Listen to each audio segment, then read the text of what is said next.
So this is where probabilities can fool you, because people are trying to back test an event that's never happened before in human history other than 1929 tariffs. And even that analogy doesn't hold, because we're the largest debtor nation. 29, we were the largest creditor nation.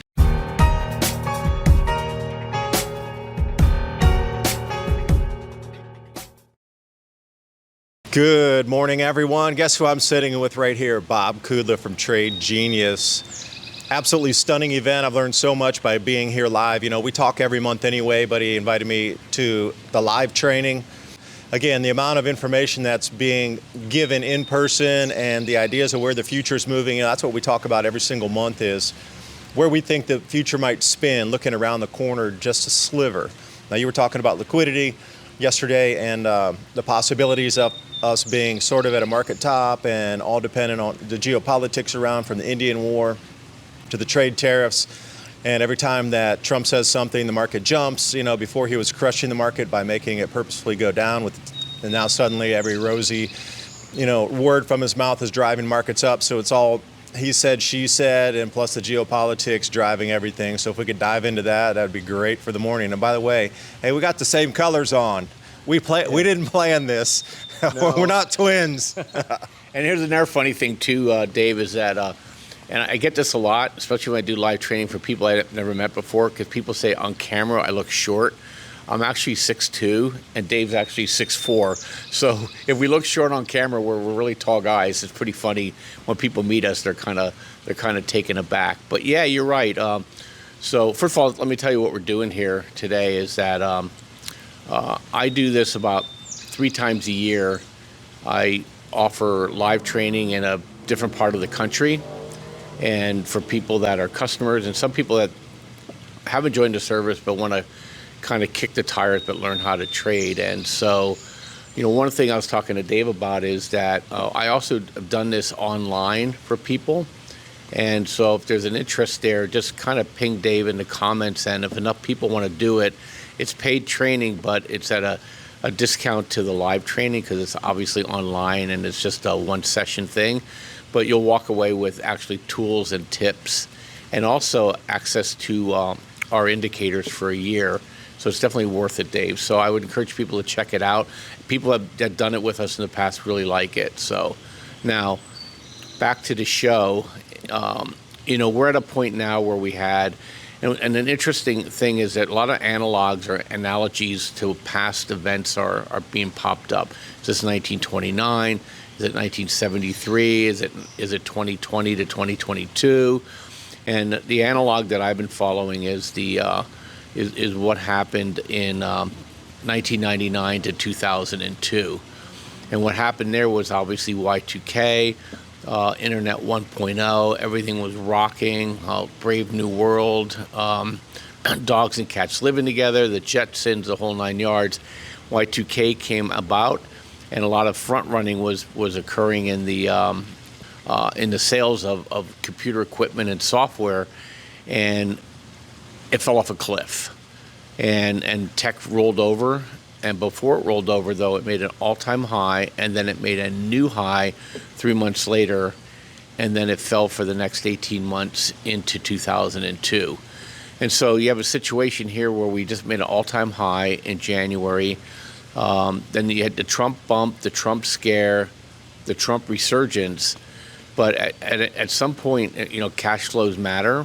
And even though if the tariffs are going to be negotiated, it's still going to be higher costs in the system, because he wants to get $600 billion to $1 trillion out of the foreign trade transactions. The other thing he's doing is trying to take $600 billion to $1 trillion of costs out of the federal government.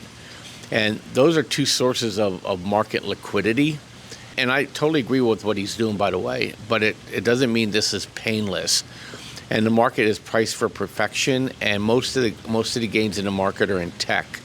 So we now just ran up this. We're talking over the weekend here. On Friday, we had we started getting a little bit of things getting a little bit jiggy now, and we're making a lower high. And if it fails here, then there's a good chance that we'll make a lower low. and we'll start oscillating. And eventually what we're going to have happen to us is that we'll see this market downtrend over the next 18 months down 30 to 40%.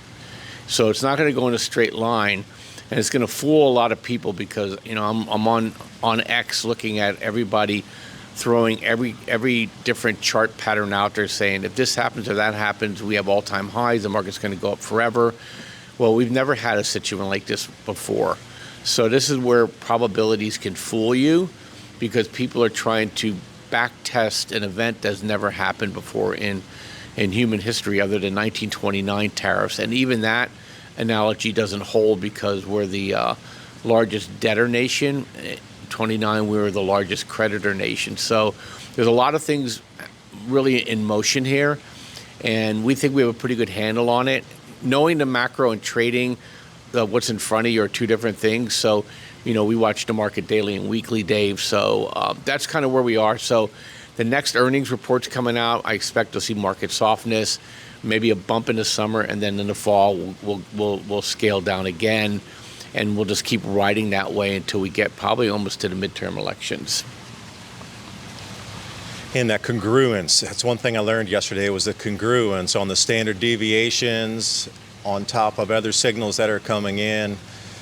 It's the same thing with what we're seeing with the entire market pattern. It's not just on the charts themselves. If you're looking for validation on 4 different levels of things that were happening that look like it's going to be a good trade or not to take it, rollover. But when we look at the world's events happening right now, every single thing that's spoken, so the minute that Trump says, hey, we signed another trade deal, whoosh, the market's going to go back up again. Now, speaking of all those charts you're talking about with a huge amount of people with charts, I've been following some people on Twitter also, X, that are showing all the M2 global liquidity coming in through, say, the end of June and July, but then from there, they're unsure if it's going to decrease or not, but there's a few, you know, steps up there where it's not going to be a vertical. It will be pulling back as it makes its way up there. So again, it's hard to know exactly what the way our world is going to unfold, but being here and listening to Phil and Bob also talking about it, but then showing the reality of it is very different than what you might see on the news feeds or somebody's Twitter feed. But the way that it was dissected and shown, that looking at all these past cycles, you know the channel's all about cycles. Looking at the cycles is the most important thing. History repeats, it rhymes, it doesn't exactly repeat, but looks like we're in another, you know, circle of spin here that's right back to sort of the same inflection point. And that's what I keep getting over and over again. We're at a huge inflection point. That's a great point. And you know, remember, China's the source of the biggest liquidity boom right now. Their economy is actually going into a currency collapse. So China's damned if they do, damned if they don't. So if they try to protect their currency, they put their trading at risk. If they try to keep devaluing, they're going to have a currency collapse.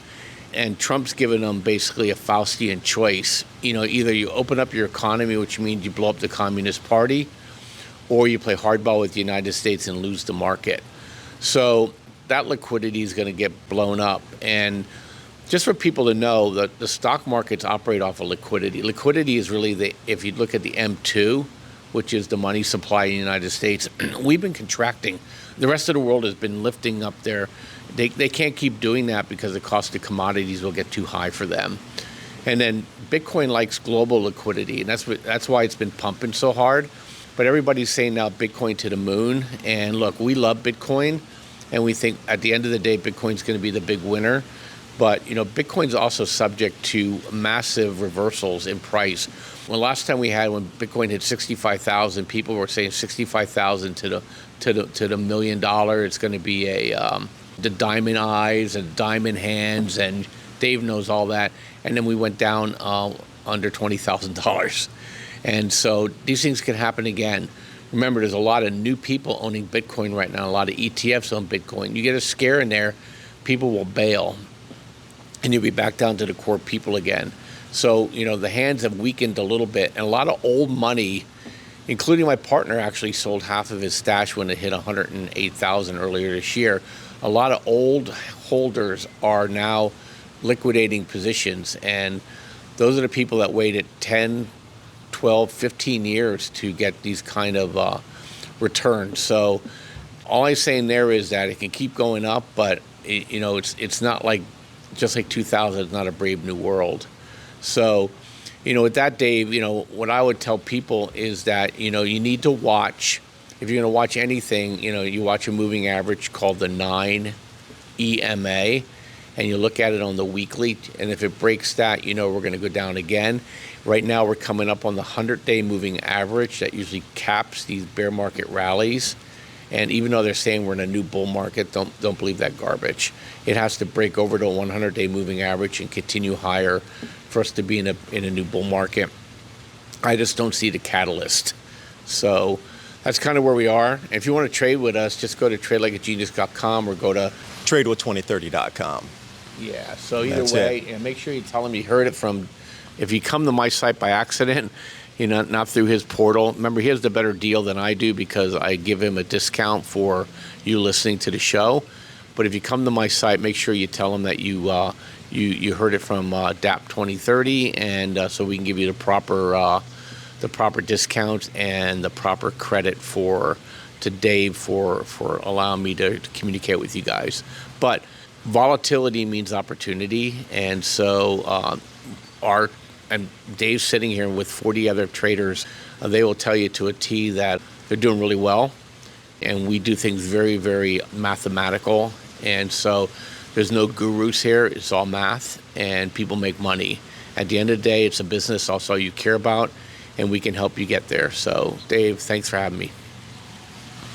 And one last point, not a diamond hand, but a fruit tree spray arm with the thing on the bark, because we got splitting bark on our trees, and I can't get that off, or it sticks. So word to self, wear long sleeves if you're going to do any bark spraying and application in your fields. The number one thing also is the mitigation of risk. Like, I don't know how many times that yesterday it was about limit your time, limit your risk, and that's what it's all about. You can go in wild style and go gambling, throwing the dice on the table, but that's not what it's about. It's about limiting that risk. And then yesterday when we were having dinner, I heard no less than 4 people talking about, is this really Trump here to oversee the bankruptcy proceedings of the United States? And, all these types of discussions as to really, like, how is the market moving, where it's moving. And I don't know if you had any opinion about that, but it seems like, if you're going to liquidate a company, you're going to trim the edges of fat off that aren't needed. And then when it reconsolidates, you're going to have something in the center that's the core to consolidate and then start, growing from that.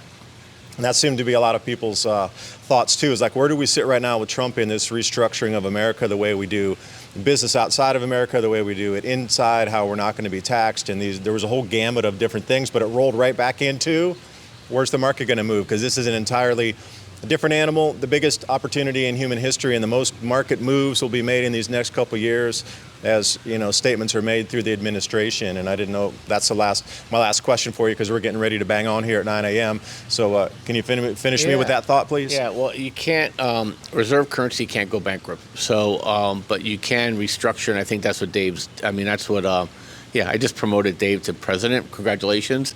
Yeah, vote for me. So with Trump, he's basically trying to bring the federal government back down to as close to original intent that he can possibly politically do, push everything to the states and let the states deal with their own bankruptcy issues. But and the same with the trading partners. I think at the end of the day, I don't think any one sector is going to be able to have less than 30 to 50% of the production of that sector is going to be within the United States. There's one other thing, too, that I don't know if we talked about it before, but, Trump has the ability and the authority to reprice gold in Fort Knox to the level that it's currently trading. And right now that would give him about a $600 to $800 billion good guy on the Treasury's books. And make no mistakes, I know a lot of people say there's no gold there. There's gold there. And people talk about, well, if it's pledged to some other country, well, try to come and get it. Right?